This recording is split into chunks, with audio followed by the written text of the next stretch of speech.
The signal. Dr. Elena Reyes had spent 15 years listening to the stars, and until today, they had never answered back. "You need to see this," she told Director Hammond, sliding her tablet across his immaculate desk.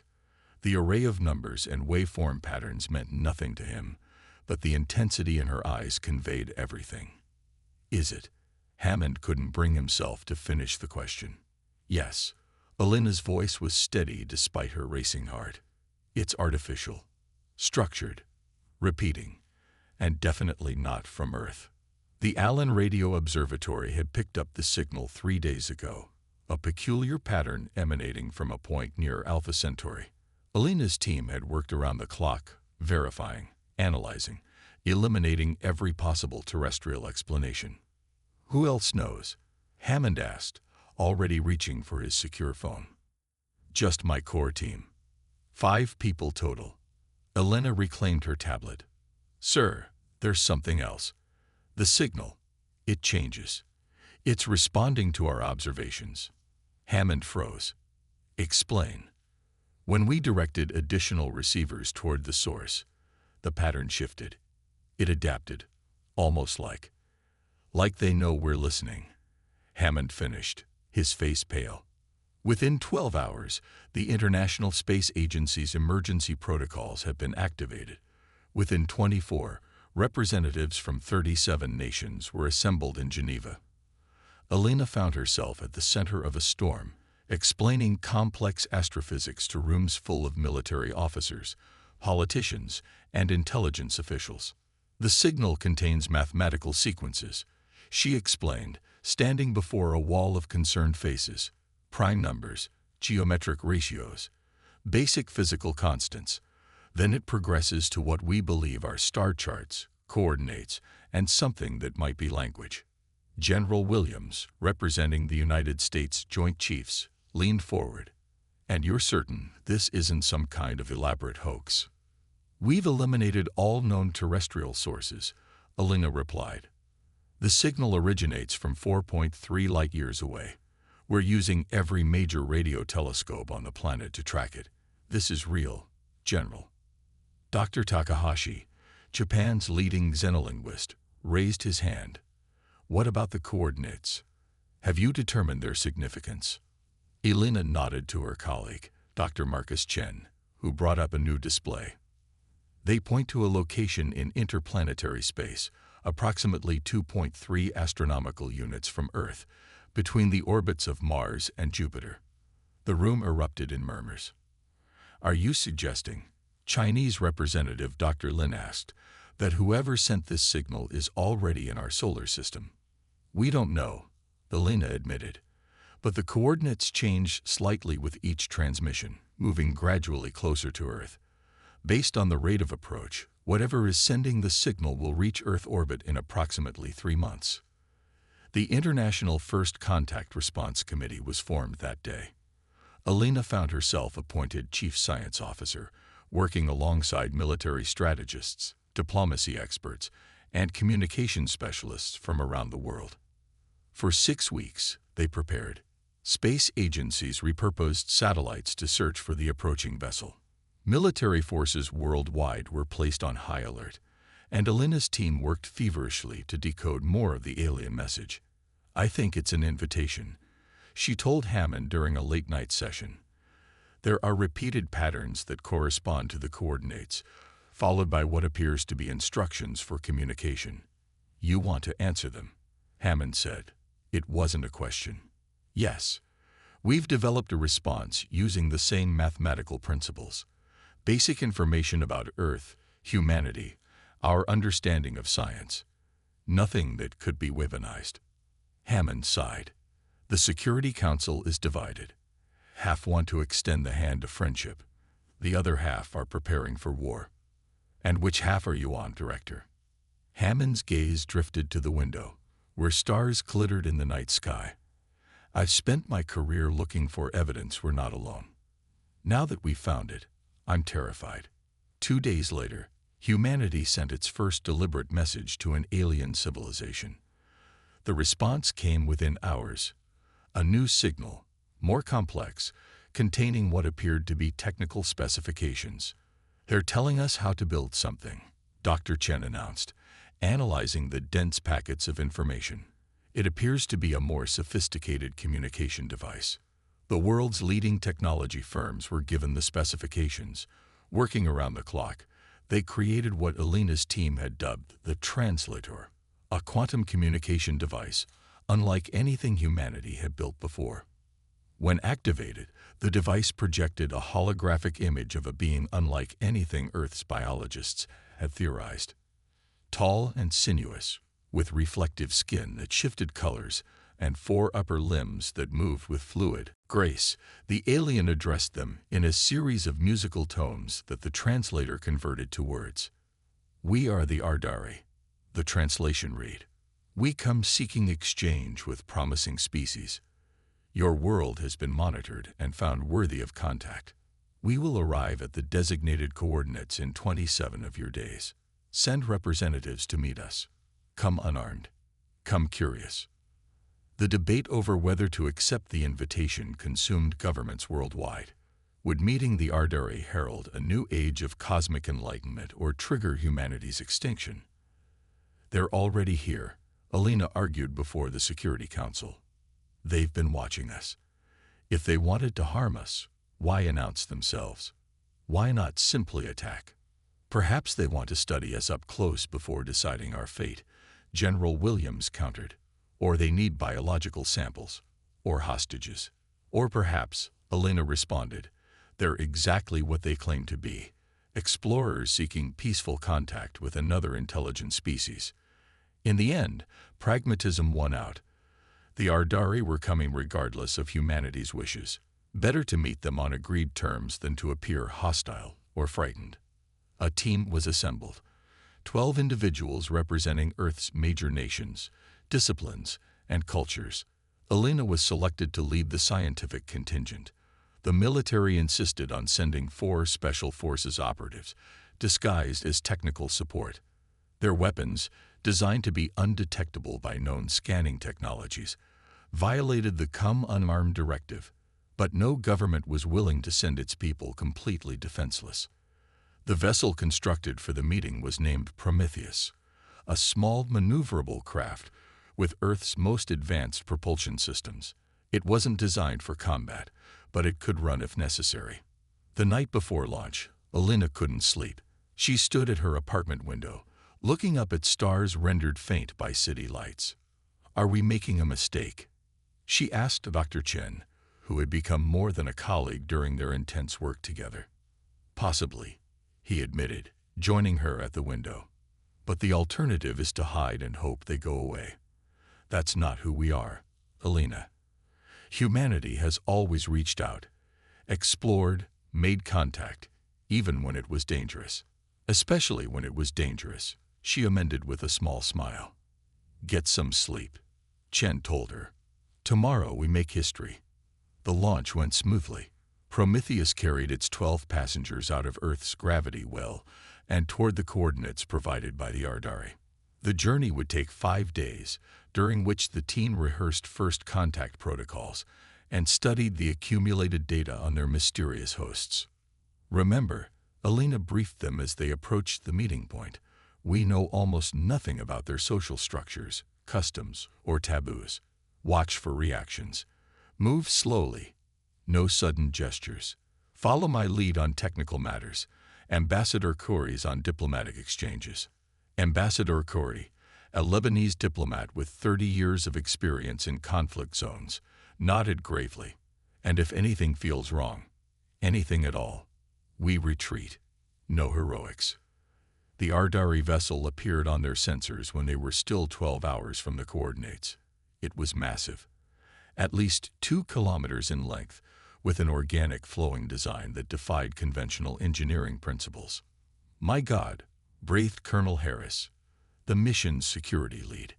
"It's beautiful, and likely capable of vaporizing us with a thought," commented Dr. Iwamura, the team's physicist. "Those structures along the hull, energy projection systems of some kind, far beyond our technology." As they approached, the alien vessel extended what appeared to be a docking mechanism, a long, graceful tendril that terminated in a structure compatible with Prometheus's airlock. "They've studied our technology," Elena noted. "They've designed this specifically for us." Ambassador Corey's expression was unreadable. Considerate of them. The team donned their specialized environmental suits, protection against unknown pathogens or atmospheric conditions, and gathered at the airlock. Elena's heart pounded so hard she feared the others might hear it through her suit's communication system. "Remember why we're here," Corey told them. "We represent not just our nations, but our entire species. Let us show them humanity's best face." The airlock cycled. The door to an utterly unknown world opened. 3 Ardari stood waiting. In person, they were even more alien than their holographic representation had suggested. Standing nearly 3 meters tall, their bodies rippled with colors that seemed to correspond to their movements. Their 4 upper limbs ended in hands with 7 digits each. Their faces, if they could be called that, featured no recognizable eyes or mouth, just a complex arrangement of sensory organs that shifted and realigned as they observed the humans. The central Ardari stepped forward, its skin flashing patterns of blue and gold. The translator device Elena carried interpreted, "Welcome, Earth beings. You have shown wisdom in accepting our invitation. Come forward into illumination." Elena looked to Curry, who nodded. Together, they stepped from humanity's vessel into the history books, crossing the threshold that separated mankind's past from its cosmic future. None of them could have predicted just how bloody that future would become. The miscalculation. The Ardari reception chamber defied human architectural concepts. Surfaces curved organically, merging floor, walls, and ceiling into a continuous flow. Bioluminescent patterns pulsed through what appeared to be living tissue, responding to the movements of both aliens and humans. Their entire ship might be alive, Dr. Iwamura whispered over the team's private comm channel. Ambassador Corey silenced him with a gesture as the lead Ardari, who had introduced itself as Nexerthal, voice of outreach, guided them to a central platform. "We observe you with fascination." The translator rendered Nexerthal's melodic tones. "Your kind develops quickly. Unusual pathways, surprising solutions. You have value." Elena stepped forward. "We thank you for this opportunity to meet. Humanity has long wondered if we were alone in the universe." The Ardari's skin rippled with amber patterns. "You were never alone. Many watch, few interact. You are now worthy of interaction." "Why us?" Colonel Harris asked, his military training evident in his rigid posture. "Why now?" The 3 Ardari exchanged complex color patterns before Nexerthal responded. "You approach a threshold. Soon you will extend beyond your cradle. Better to guide than to constrain." Ambassador Corey took over. "We appreciate guidance, but humanity determines its own path." The color patterns across Nexerthal's body darkened. A common misconception among emergent species. The cosmos has order, hierarchies, protocols. A limb gestured, and a holographic display manifested between them, showing a complex network of interconnected points. "The Ardari oversee this sector. 17 species under our protection. 32 in observation. 4 deemed unsuitable." "Unsuitable for what?" Elena asked, a chill running through her. "Continuation," came the translated reply. Silence fell across the human delegation. Curry recovered first. "Are you suggesting that some species are eliminated when necessary?" Nexerthal's colors shifted to deep purple. "Those that cannot adapt to cosmic harmony threaten balance. Removal is regrettable but essential." Colonel Harris's hand drifted subtly toward his concealed weapon. Elena noticed and shot him a warning glance. "And humanity?" Corey asked carefully. "How are we classified?" "Undetermined," Nexerthal answered. "You display both harmonious and discordant tendencies. You create beauty yet embrace destruction. You seek knowledge yet reject wisdom. You must be evaluated further." The Ardari moved closer, towering over the human delegation. "We require samples." Data. Direct neural interfaces with representative specimens. Dr. Chen stepped forward. Neural interfaces. You want to connect to our brains. To understand your consciousness patterns, the translator rendered. Non-invasive. Temporary. Elena could feel the tension rising among her colleagues. This wasn't proceeding as planned. We would need to discuss such procedures with our governments, Corey explained diplomatically. We don't have authority to consent to biological sampling. The Ardari exchanged rapid color patterns. When Nexerthal spoke again, the tone had changed. Delay is inefficient. Your species' representative status grants you decisional authority under cosmic protocol. Compliance is expected. 2 additional Ardari entered the chamber, carrying devices of unknown purpose. The human delegation instinctively moved closer together. We respectfully decline until we've consulted with our leaders, Corey stated firmly. Nexerthal's body flushed dark red. Defiance noted. Concerning. The alien made a gesture, and the ship's ambient lighting dimmed. Perhaps demonstration will clarify your position. Without warning, one of the new Ardari extended a limb toward Dr. Iwamura. A pulse of energy enveloped the physicist, who cried out before collapsing to the deck. Dr. Iwamura. Elena rushed to her colleague's side, checking his vital signs. He was alive but unconscious. Colonel Harris drew his concealed weapon. Back away from him. Now. Weapons. Nexerthal's colors flashed rapidly. Deception. Hostility. Significant negative indicators. Everything happened in seconds. The security team moved to protect the civilians. The Ardari emitted pulses of energy. Ambassador Corey tried to shout for calm, but his words were lost in the chaos. Harris fired his weapon, the projectile passing harmlessly through an Ardari's body. They're not fully corporeal, Harris shouted before an energy pulse struck him, sending him flying across the chamber. Elena grabbed the translator device and screamed into it. Stop. This is a misunderstanding. We can resolve this peacefully. But the translator had ceased functioning. The Ardari's colors now pulsated in rapid, aggressive patterns. More aliens entered the chamber, surrounding the humans. Dr. Chen grabbed Elena's arm. We need to retreat. Now. The surviving security personnel created a defensive perimeter as the team fought their way back toward the airlock. Energy pulses sizzled through the air. 2 more humans fell. Elena saw Ambassador Corey struck directly in the chest, his body convulsing before crumpling to the deck. Get to the ship, Major Rivera, now the ranking officer, ordered. She fired her weapon at the chamber's ceiling, causing the section of the bioluminescent material to rupture and spray fluid that momentarily disoriented the Ardari. Elena and 5 others made it to the airlock. They sealed it behind them, the sound of energy pulses impacting the other side.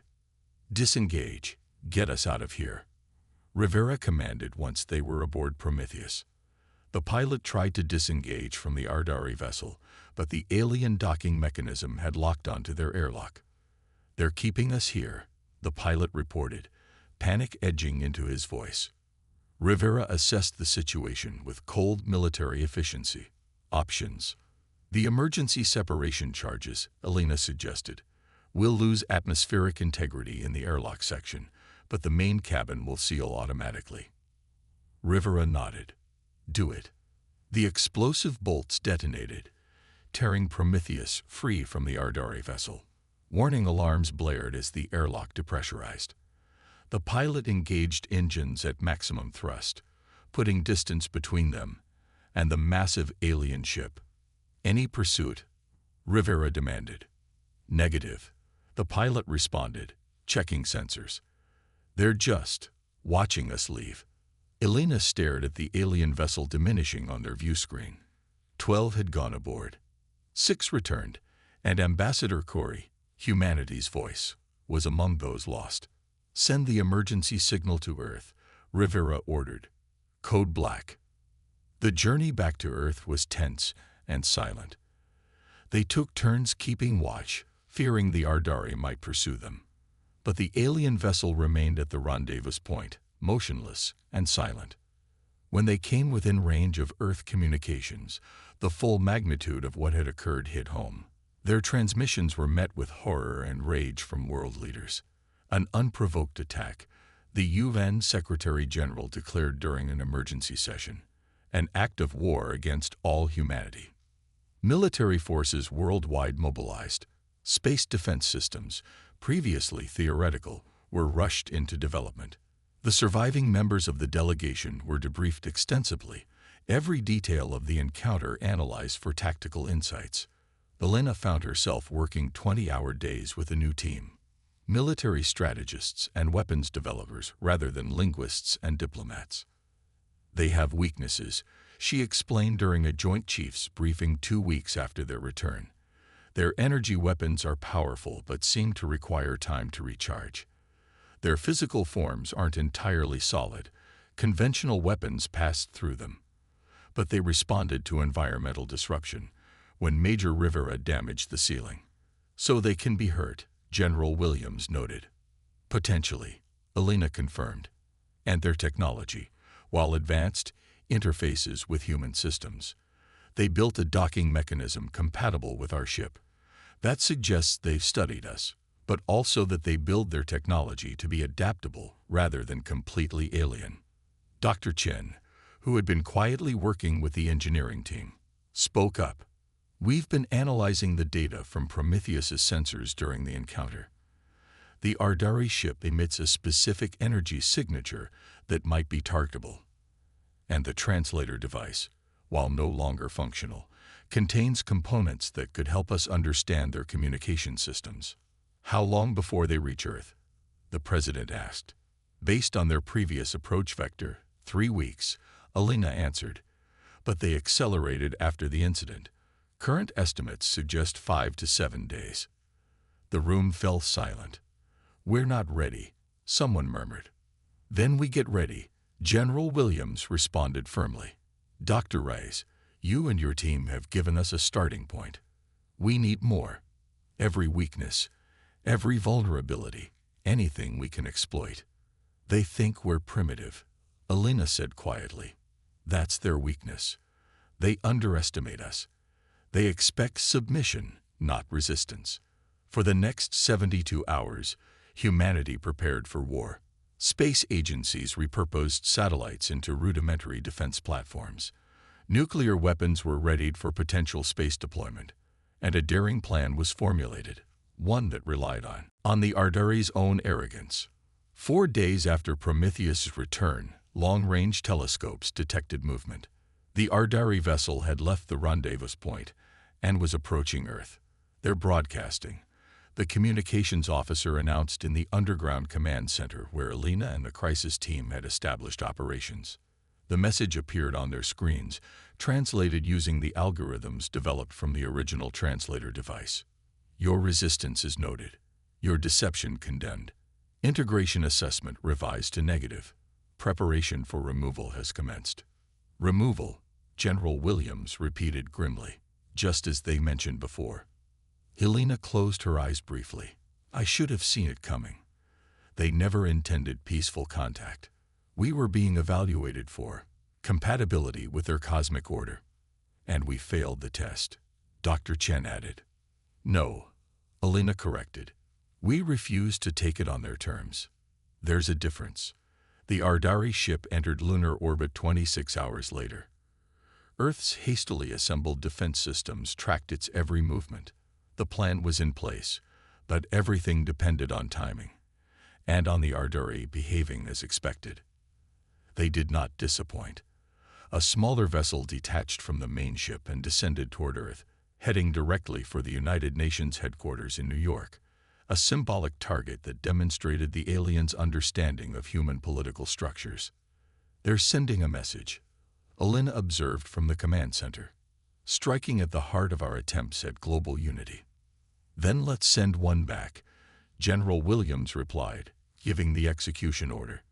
As the Ardari craft entered Earth's atmosphere, it was met not with military resistance, but with an overwhelming barrage of directed communication signals, thousands of transmissions on the exact frequencies used by the Ardari translator device. The effect was immediate. The alien vessel's approach faltered, its energy signatures fluctuating wildly as its systems struggled to process the communication overload. "It's working," Chen reported excitedly, monitoring the incoming data. "Their systems are trying to translate everything simultaneously." Phase 2, Williams ordered. High above, specially modified satellites reoriented, focusing concentrated electromagnetic pulses on the disoriented Ardari craft. The vessel's organic hull rippled visibly, its bioluminescent patterns sparking erratically. "They're trying to retreat," the tactical officer announced. "Not yet. They're not," Williams responded grimly. "Execute Phase 3. From launch sites around the world, a new kind of missile streaked skyward, not carrying conventional warheads, but devices designed to emit the same environmental contaminant that had disoriented the Ardari during the first encounter. The missiles detonated in a precise pattern around the alien vessel, enveloping it in a cloud of biomimetic particles. On screens around the command center, they watched as the Ardari craft's organic structure began to convulse, its hull breaching in multiple locations as the contaminant attacked its living components. "My God," someone whispered. "It's actually working." The alien vessel plummeted from the sky, its systems failing catastrophically. It crashed into the Atlantic Ocean 200 miles east of New York, disappearing beneath the waves. For a moment, the command center was silent. Then a ragged cheer erupted. "We did it," Chen said, turning to Elena with wide eyes. "We actually brought one down." But Elena's gaze was fixed on the main screen, where the massive Ardari mothership still loomed in lunar orbit. "That was just the beginning," she said quietly. "They'll be coming in force now." As if confirming her words, the sensors detected multiple smaller craft deploying from the mothership. Dozens of them, then hundreds. The first human victory against the Ardari had been achieved. But the real war was just beginning. The reckoning. 3 months into the war, Earth was burning. Elena Reyes stood at the viewport of Resistance Station Alpha, a hastily constructed orbital platform hidden in the debris field of what had once been the International Space Station. Below, the night side of Earth glittered not with city lights, but with the fires of Ardari bombardment. "The Sydney defense grid is down," Major Rivera reported, joining Elena at the viewport. "Perth and Melbourne, too. All of Australia is dark." Elena closed her eyes briefly. Another nation gone dark. Another 100 million people under siege. "What about the counterattack in Southeast Asia?" she asked, her voice hollow from too little sleep. "And too many losses." "Partially successful. The guerrilla units managed to disable 2 Ardari landing craft using the biomimetic toxins. Singapore remains in human hands." Rivera paused. "For now." It was the pattern of the war, humanity losing ground steadily, but exacting a cost the Ardari clearly hadn't anticipated. The aliens had expected a quick surrender after their show of force. Instead, they'd found themselves in a protracted conflict against an enemy that refused to fight by conventional rules. The command center behind them hummed with activity as the remains of Earth's unified military coordination worked to direct the global resistance. Dr. Chen approached, carrying a tablet displaying new analysis. "The modifications to the toxin are working," he reported. "Version 7 breaks down their hull integrity 30% faster than the previous formulation. We've distributed the manufacturing instructions to all remaining resistance cells." It had become their primary weapon. The discovery that certain biochemical compounds disrupted the organic technology of the Ardari. What had begun as an accidental observation during the first encounter had been refined into humanity's most effective defense. "Any progress on the communication front?" Elena asked. Chen shook his head. "Still no response to our attempts at negotiation. They don't answer on any channel." Elena wasn't surprised. The Ardari had made their position clear from the beginning. Humanity had been judged unsuitable for the cosmic order they maintained. There would be no negotiation, only subjugation or extinction. General Williams entered the command center, his uniform bearing the insignia of all Earth's remaining military forces, a symbol of unity forged in desperation. "We've confirmed reports from the lunar outpost," he announced to the senior staff. "A new Ardari vessel has arrived, larger than the mothership. Our observers are calling it a world craft." Grim silence fell over the command center. "How much time do we have?" Elena asked. "The world craft is holding position beyond lunar orbit. Based on its energy readings, it could be charging weapon systems. Hours, maybe a day at most." Elena exchanged glances with Chen and Rivera. They'd known this was coming, the Ardari growing frustrated with humanity's stubborn resistance, finally bringing their full destructive capability to bear. "Then we execute Lazarus Protocol," Elena said quietly. Williams nodded. "The Security Council has given unanimous authorization. All remaining assets are at your disposal, Dr. Reyes." Lazarus Protocol was humanity's final contingency, a desperate plan born from Elena's research into Ardari communication patterns and Chen's breakthrough regarding their hierarchical command structure. "I need to speak with the prisoner," Elena said. Williams gestured to Rivera. "Major, escort Dr. Reyes to containment." Deep within the station's secure section, behind energy barriers reverse-engineered from salvage Ardari technology, waited their most valuable asset, a captured Ardari commander, taken during a daring raid on one of their forward bases 2 weeks earlier. The alien's colors had dimmed during captivity, its once vibrant patterns now sluggish and muted. It observed Elena with sensory organs that continually reconfigured, trying to process her presence. "Do you understand me?" Elena asked, activating the modified translator. The Ardari's skin flickered with dull blues and grays. "I comprehend your primitive sounds. Why do you return, Elena scientist?" "Your species ends soon." Despite everything, Elena felt a chill at the casual way it discussed humanity's extinction. "The world craft has arrived." The alien's colors briefly intensified. "Yes, final removal begins. Your resistance, while noteworthy, concludes." "We've been studying your communication systems," Elena said, ignoring the existential threat. "Your hierarchical control patterns, the way commands flow from superior to subordinate units." "Irrelevant knowledge for the soon extinct," the Ardari responded. Elena leaned closer to the barrier. "We know about the dissenters among you." That provoked a reaction. Rapid color pulsations across the alien's entire form. "Impossible," the translator rendered. "Unity absolute in cosmic purpose." "Then why have we intercepted conflicting command signatures from your vessels?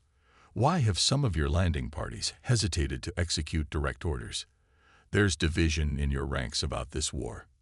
The Ardari fell silent, its colors fading to near monochrome. "Our analysis suggests at least 20% of your forces question the necessity of our removal," Elena continued. "They recognize we're different from previous species you've encountered, more adaptable, more surprising. Deviants exist in all hierarchies," the alien finally admitted. "Imperfections to be corrected, or visionaries to be heeded," Elena countered. "Help us reach them. Help us stop the world craft." The Ardari's colors shifted through patterns Elena had never seen before. "Why would I betray cosmic order?" "Because extinction is irreversible, but understanding can grow. Because even your species doesn't have unanimous consensus about our fate." Elena paused. "And because I believe you're one of the dissenters. Your color patterns, when discussing removal, lack the intensity of true conviction." For long moments, the alien remained motionless. Then, slowly, its colors resolved into a steady, pulsing blue. "What do you propose, Elena scientist?" 6 hours later, a small craft departed Resistance Station Alpha, carrying Elena, Chen, Rivera, and their unlikely ally, the Ardari they now knew as Vexlor. Third perspective of assessment. Their destination, the massive world craft that hung in space beyond the moon, preparing humanity's extinction. "This is insanity," Rivera muttered as their craft approached the enormous alien vessel. We're trusting the fate of our entire species to one alien who might be lying to save itself. We've verified his claims about the dissenting faction, Chen reminded her. The communication patterns match what we've observed. And we've got no other options. Their craft, modified with components salvaged from downed Ardari vessels, transmitted the identification codes Vexlor had provided. The massive world craft loomed ahead, dwarfing even the mothership that had terrorized Earth for months. It resembled a vast, crystalline spiderweb, its strands pulsing with energy that could, according to their Ardari ally, reduce Earth's surface to molten slag within minutes. They're responding, Chen reported, monitoring the communication systems. We're being directed to an entry port on the southern quadrant. Elena looked to Vexlor, whose colors shifted in what they'd learned to recognize as affirmation. This follows protocol. The Dissolution Council will receive unusual petitioners before final implementation. And they'll actually listen. Rivera asked skeptically. They must, Vexlor replied. Cosmic order requires full procedural compliance, even for removal actions. Their craft docked with a massive alien vessel. Unlike the hostile reception during their first encounter, they were met by a delegation of Ardari, whose colors displayed what Vexlor translated as curious caution. Elena stepped forward as their spokesperson, the modified translator device at her throat. We come seeking audience with the Dissolution Council, under Protocol 7 of Cosmic Governance. The lead Ardari's colors flickered rapidly. Protocol 7 invocation noted. Unusual from removal-designated species. Follow. They were escorted through vast chambers of living technology, the entire structure pulsing and flowing around them. Other Ardari observed their passage, their color patterns displaying a range of reactions that Elena, now trained to recognize their emotional signatures, read as everything from disgust to fascination. The Dissolution Council chamber was a vast spherical space, with 7 senior Ardari positioned in a circular configuration above them. Their massive forms rippled with complex color patterns that the translator struggled to interpret. Speak your petition, Earth beings, the Central Council member commanded, its voice rendered as a deep, resonant tone. Final removal preparations paused briefly for your words. Elena had rehearsed this moment countless times, yet standing before the beings who had casually ordered humanity's extinction, words nearly failed her. She thought of Earth burning below, of billions of lives hanging on what happened in this chamber. Honored Council, she began, I speak for humanity, designated for removal by your judgment. We petition not for mercy, but for reassessment. The council members exchanged color patterns. Assessment concluded. Verdict rendered. Your species demonstrated deception, violence, hierarchical rigidity, unsuitable for cosmic harmony. You judged us by a single encounter, Elena countered. An encounter shaped by misunderstanding and fear on both sides. But in the months since, we have shown qualities your assessment overlooked. She gestured to the